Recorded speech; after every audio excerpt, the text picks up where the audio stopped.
As 2022 comes to an end, many of us are getting ready to ring in 2023 with high hopes for what's to come.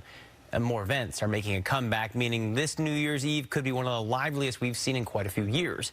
But Washington State Patrol is warning that you do not drink and drive. Well, Fox 13's Alejandro Guzman joins us live. And Ali, how are officers preparing for the next 24 hours? Well, Nia, Matthew, I can tell you that they say this year is not going to be any different. In fact, they've actually increased patrols for a couple weekends now out on the streets and some of our major highways, preparing and looking for impaired drivers. And they say this holiday weekend, throughout the New Year's Eve holiday, it's not going to be any different. Any alcohol for you tonight? Nope. Many events are making a comeback post-pandemic, including the end-of-the-year celebration at the Space Needle.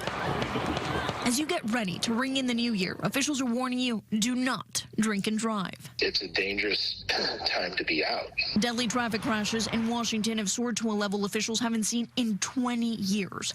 In 2021, the Washington Traffic Safety Commission reported 602 crashes, resulting in 670 deaths, and say those numbers will likely be higher at the end of 2022. This is the latest breakdown according to WashDOT.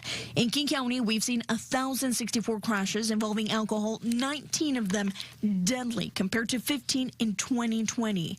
Pierce County totaling 449, 6 people have died. And in Snohomish County, they're also increasing, 14 dead compared to 11. We've had some wrong way drivers. If you're on the freeway, stay in the right lanes because they think the fast lane is the slow lane and they're trying to be careful.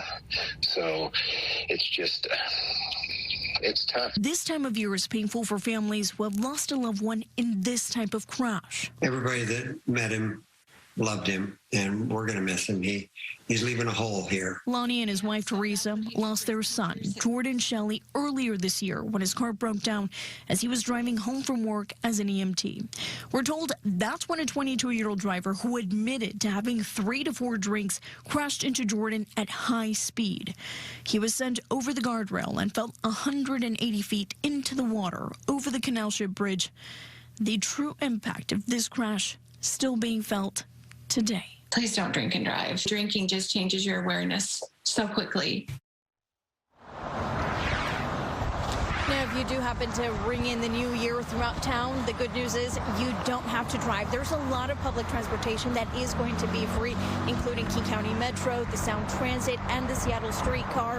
Now, there's also rideshare apps and taxis, or you can even have a designated driver. The bottom line is for you to be safe because those high patrols are going to be out in full force. Back to you.